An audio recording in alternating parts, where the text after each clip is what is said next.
Hey everyone, my name is Chris Lambert. On this channel, we talk Kanye West, and is something happening? Maybe something's happening. We've had 92 Instagram posts, more, from Ye in the last couple days, and they've been a lot of airing of grievances as if this was Festivus, and you just got to get things off your chest. Mostly it started to be aimed at Gap and Adidas and some at where his kids were going to school, but it's focused in on Adidas, with a bulk of the recent posts from the last couple of days being about how upset he is with Adidas. And today he posted this, and we have videos for the rest of the posts leading up to this one right here, DC in the hat. But here, Ye just 5 hours ago posted this: I need a shoe company like how Jamie Salter bought Reebok, or I'll take over some shoe factories. I went to JP Morgan, but of course they won't give me no deal flow because Jin Ulrich on the board of both Adidas and JP Morgan. What shoe company will give me control? I need to be head of the board and the chief decision maker. And he said in the comments, my mama was an English professor and I was an English major. I know how to speak correct English, but I'm here to correct the English. A nice Ye-ism. But what he's talking about here, I went to JP Morgan, but of course they won't give me no deal flow. So this is the board of Adidas, and you can see right here, Jing Ulrich is the managing director and vice chairman investment banking at JP Morgan Chase. So what Ye's essentially saying is that there's this conflict of interest between anything he wants to do with Yeezy and removing Yeezy from Adidas, and the deal terms that he would have to make with a company like JP Morgan, and the fact that JP Morgan won't work with him because Jing would have, according to Ye, this conflict of interest, and she's protecting her interest in Adidas by not moving forward with, or allowing JP Morgan to move forward with any deal involving Yeezy. So that's what Ye's putting out there in that way, but it seems like he wants to bring back control of Yeezy or do something with Yeezy. There was a post that was deleted very quickly that was Ye's Adidas deal terms. So he started to put out there what would have to happen for him and Adidas to be on good standing again. And step one was terminate contract.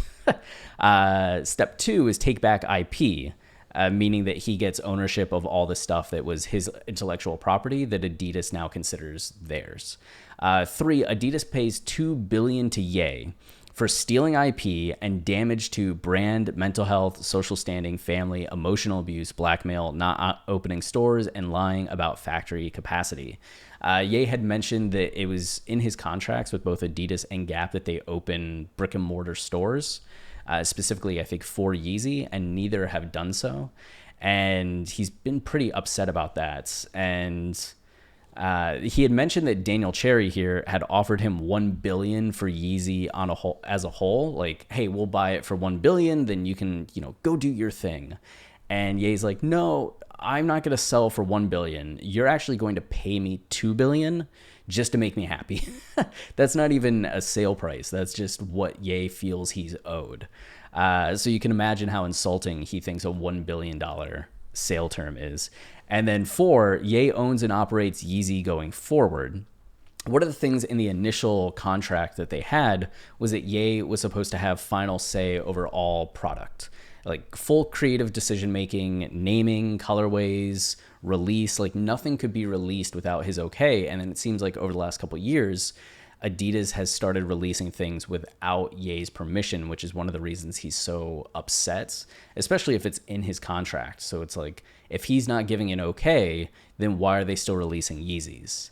Is that a breach of contract? And he's saying in no uncertain terms, again, I own and operate Yeezy going forward, and he will decide Adidas's future role, collaboration and or manufacturing, and Adidas will get cost of manufacturing plus 10%. So this is essentially him saying, I'm taking back full control and you can be part of this if you want, but this is how it has to happen. Then he deletes it, and shortly after deleting it, he posts this: San Antonio Shoemakers, the Wikipedia page for it, with just a smiley face. So you can maybe see the connection between him saying, I need a shoe company, and then him posting a shoe company. The question is whether or not this is actually something that's on the table or just him speculating, right? I could imagine the owners of SAS being like, wait, what? Ye just posted us? and it's completely catching them completely by surprise. Or maybe this is something that they somehow got in touch with him immediately and were like, hey, we will work with you. You can operate our shoe company. And they think it's worth the risk of volatility with Ye, right? To see what happens with this, because it could be the thing that makes them into $1 billion company, or it's a thing where they work with Ye for a little bit and Ye's not feeling it and goes a separate way, and they're kind of left being like, ah.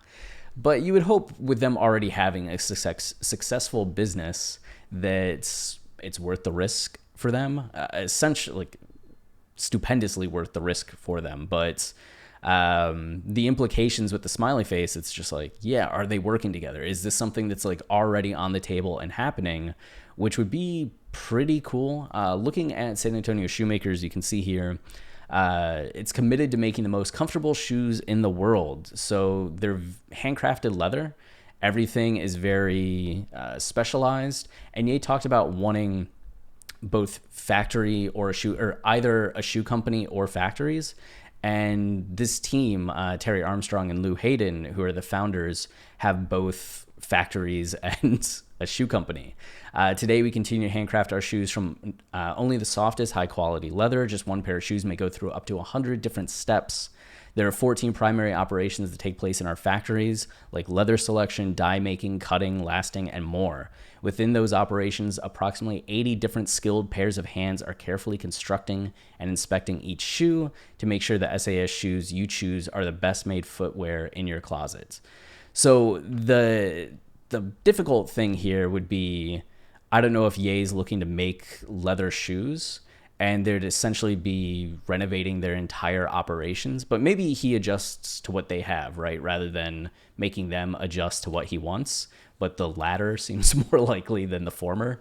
And then you have to wonder about scale. Like if they're having everything go through 80 different skilled pairs of hands, would we have the release of these shoes on the same level that we're getting Yeezys currently? Probably not.